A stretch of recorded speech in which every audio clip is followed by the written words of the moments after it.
সুপ্রিয় দর্শক, জানিয়ে দিব আজকের ভয়ঙ্কর সব খবর। দেশে ফিরছে হাসিনা আতঙ্কে তারেক রহমান। আমি বাংলাদেশে আসবো, হ্যাঁ ফাঁসি দিয়েছেন জানি, আসবো, তবে তারেক ক্ষমতা এসেছে, তার রাষ্ট্র পরিচালনা একটু এক বিশ্ববাদ পার, সেখানে দেখলো কেমন চালায় আর এরা দেখো কেমন চালায়, সেটা একটু দেখতে হবে তো মানুষকে। প্রধানমন্ত্রী শেখ হাসিনা আদৌ দেশে ফিরবেন? আর যদিও ফেরেন, ফিরলে কি ঘটতে পারে? এই একটি প্রশ্নই উত্তাল হচ্ছে বাংলাদেশ। ডিসেম্বর মাসে দেশে ফেরার ইঙ্গিত এই বিতর্ককে নতুন মাত্রা দিয়েছে। এটি কেবল ব্যক্তিগত বা দলীয় সিদ্ধান্তের বিষয় নয়, শেখ হাসিনার সম্ভাব্য প্রত্যাবর্তনকে দেখতে হবে একটি বহুমাত্রিক প্রেক্ষাপটে। একদিকে রয়েছে তার বিরুদ্ধে গুরুতর অপরাধের রায়, আর অন্যদিকে রয়েছে তার দীর্ঘ রাজনৈতিক উত্তরাধিকার। ফলে তার দেশে ফেরা মানেই কেবল একজন রাজনৈতিক নেতার প্রত্যাবর্তন নয়, বরং তা হবে একটি অস্থির রাজনৈতিক অধ্যায়ের পুনরারম্ভ। আইনগত দৃষ্টিকোণ থেকে বিষয়টি তুলনামূলকভাবে সরল হলেও বাস্তবিকতা অত্যন্ত জটিল। যে কোনো দণ্ডিত ব্যক্তি দেশে ফিরে আত্মসমর্পণ করে, কিন্তু এখানে প্রশ্ন হলো সেই প্রক্রিয়া কতটা নিরপেক্ষ, কতটা গ্রহণযোগ্য এবং কতটা রাজনৈতিক প্রভাব মুক্ত থাকবে কেবল আইনের বিধানের ওপর নয়, বরং তার প্রয়োগের ওপরেও।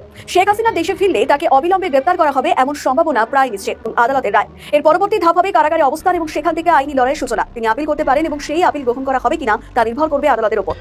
আওয়ামী লীগ থাকলে বিএনপির অস্তিত্ব থাকবে, আওয়ামী লীগ না থাকলে বিএনপির অস্তিত্ব থাকবে না, এটা বিএনপির বোঝা উচিত। একটা গণতান্ত্রিক ধারা আমরা নিয়ে আসতে চাচ্ছিলাম। 2009 সাল থেকে 2024 সাল পর্যন্ত বাংলাদেশে গণতান্ত্রিক ধারা অব্যাহত ছিল। কাজে আমি সাবধান করে দিচ্ছি, বিএনপি জামাত যথেষ্ট হয়ে গেছে, কিন্তু প্রত্যেকের চেহারা মনে রাখতে হবে, একজনকেও ছাড় দেওয়া হবে না। এদিকে ভারত বাংলাদেশ টানাপড়া সম্পর্ক।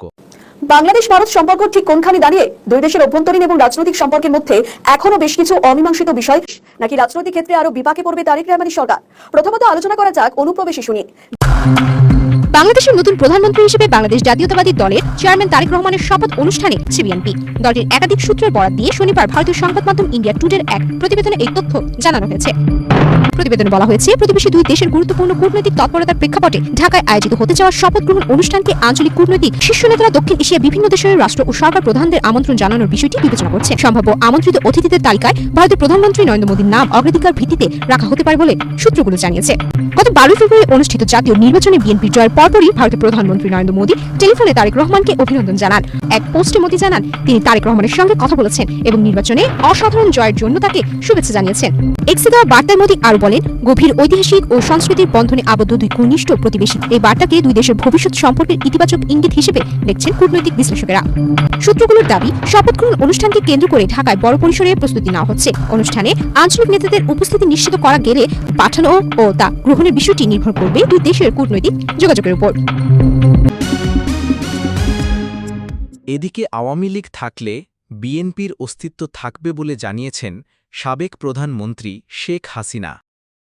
আওয়ামী লীগ থাকলে বিএনপির অস্তিত্ব থাকবে, আওয়ামী লীগ না থাকলে বিএনপির অস্তিত্ব থাকবে না, এটা বিএনপির বোঝা উচিত। 2009 সাল থেকে 2024 সাল পর্যন্ত বাংলাদেশে গণতান্ত্রিক ধারা অব্যাহত ছিল। কাজে আমি সাবধান করে দিচ্ছি, বিএনপি জামাত যথেষ্ট হয়ে গেছে, কিন্তু প্রত্যেকের চেহারা মনে রাখতে হবে, একজনকেও ছাড় দেওয়া হবে না।